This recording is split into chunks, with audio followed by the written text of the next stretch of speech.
I've been sitting on this story for years, unsure if I'd ever have the courage to share it. It's not the kind of thing you casually bring up, not even with close friends, because it's too raw, too personal. But lately, the weight of it has been crushing me, and I need to let it out somewhere, even if it's just here on Reddit, where strangers might read it and move on. This is the story of how my family fell apart, not in a single dramatic moment, but slowly, like a house rotting from the inside. It's about love, betrayal, and the kind of pain that lingers long after the wounds are inflicted. I'm not looking for sympathy, just a place to unburden myself. I grew up in a small coastal town in Maine, in a house that always smelled faintly of salt and pine. My parents, Ellen and David, were the kind of couple everyone envied. They'd been high school sweethearts, married young, and built a life that seemed perfect from the outside. My dad was a history teacher, the kind who made every lesson feel like a story, while my mom ran a small bakery downtown, her hands always dusted with flour. They had this rhythm to their live, shared glances, inside jokes, the way they'd dance in the kitchen to old jazz records. My younger sister, Clara, and I grew up bathed in their warmth, believing their love was unbreakable. I was 25 when I started to see the cracks, and by the time I was 28, the whole foundation had collapsed. It began with small things, so subtle I barely noticed at first. My parents' laughter grew quieter, their touches less frequent. Dad started staying late at school, claiming he had papers to grade, while Mom threw herself into the bakery, spending hours perfecting recipes she'd already mastered. I was living in Boston at the time, working as a graphic designer and visiting home every few months. On one of those visits, I noticed Mom's eyes were red, like she'd been crying, but she brushed it off as allergies. Dad seemed distracted, his usual stories replaced by vague mumbles about work. Clara, who was still in high school, didn't seem to notice, or maybe she didn't want to. I told myself it was just a rough patch. Every marriage has them, right? But the unease grew. On my next visit, I found a bottle of wine tucked behind the flour sacks in the pantry empty, which was odd because Mom rarely drank. Dad's car was often gone when I called home late at night, and when I asked where he was, Mom's answers were clipped, evasive. I started paying closer attention, piecing together clues I wished I'd ignored. There was a new cologne on Dad's jacket, one he'd never worn before, sharp and musky. Mom stopped wearing her wedding ring, saying it got in the way when she needed dough, but I saw it sitting on her knitstand, gathering dust. The house felt different, like the air had thickened with secrets. The truth came out in the worst way possible. It was a cold November evening, just before Thanksgiving. I'd come home for the holiday, hoping to recapture some of the warmth I remembered from my childhood. Clara was away at a friend's house, and I was helping Mom in the kitchen, rolling out pie crusts for the bakery's holiday orders. Dad was supposed to be at a faculty meeting, but I heard his car pull into the driveway earlier than expected. I thought nothing of it until I glanced out the window and saw him step out, followed by a woman I didn't recognize. She was younger, maybe in her early 30s, with sleek dark hair and a laugh that carried across the yard. They stood close, too close, and when he leaned in to kiss her, my stomach dropped. I don't know how long I stood there, frozen, watching my father betray my mother in our own driveway. The woman got back in her car and drove off, and Dad walked toward the house like nothing had happened. I turned to Mom, expecting her to be oblivious, but her face told a different story. Her hands were still, clutching a rolling pin, and her eyes were fixed on the floor. She'd seen it, too. Or maybe she'd known for a while. The silence between us was deafening, heavy with the weight of what we'd both witnessed. I wanted to say something, to scream or cry or demand answers, but the words wouldn't come. Mom just turned back to her dough. her movements mechanical, like she was trying to hold herself together through sheer force of will. That night, I couldn't sleep.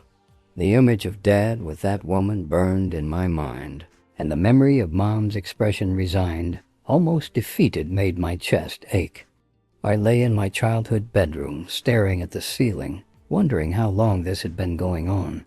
Had it been months, years?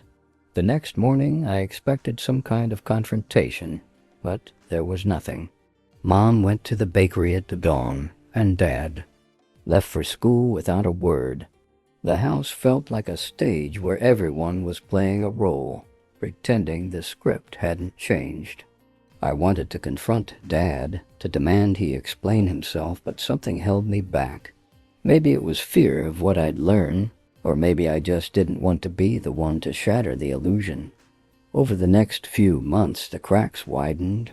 Clara started noticing things too. She'd text me about Dad's late nights, or how Mom had stopped singing while she baked. I tried to shield her, to keep her from the truth, but she was too smart, too observant. By spring, the tension in the house was unbearable. Mom was thinner, her face drawn, and Dad's charm had faded into a hollow imitation of itself. I came home more often, hoping my presence might hold things together, but it only made me a witness to the slow death of their marriage.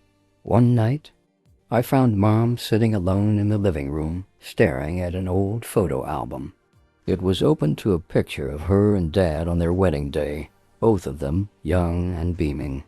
She didn't cry, didn't say anything, just closed the album and went to bed. The breaking point came in the summer.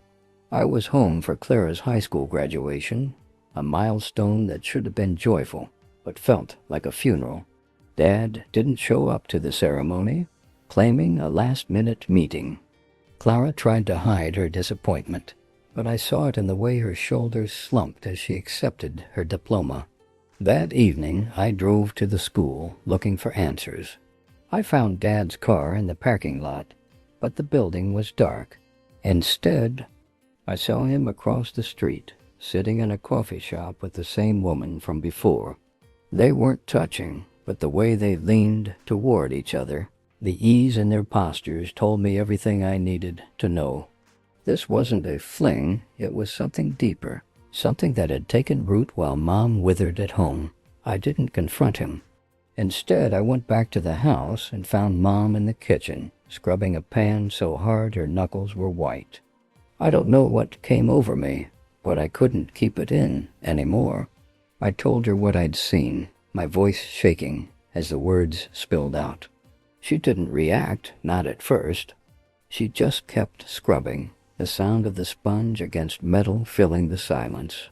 Then she stopped, set the pan down, and looked at me with an expression I'll never forget, part grief, part relief, like she'd been waiting for someone to say it out loud. She didn't ask questions or cry. She just nodded, like she'd known all along, and went upstairs. That was the moment I realized she'd been carrying the truth for longer than I'd imagined. The divorce came quickly after that. Mom filed the papers within a week, and Dad didn't fight it. He moved out, renting a small apartment across town. Clara refused to speak to him, her anger a quiet, burning thing that scared me more than tears would have. I tried to be the glue, to keep what was left of our family together, but it was like trying to hold water in my hands. Mom sold the bakery, saying she couldn't stand the memories it held.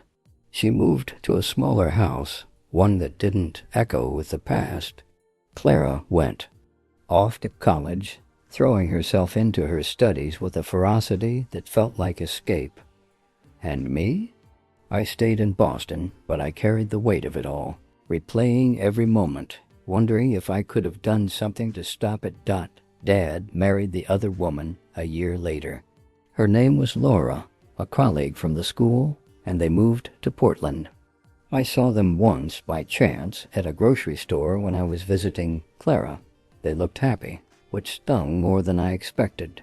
I didn't approach them, didn't want to, but I noticed the way Dad's hand rested on her back, the same way it used to rest on Mom's. It made me wonder if love is ever real, or if it's just a series of moments that fade when something new comes along. Mom's doing better now, in her own way.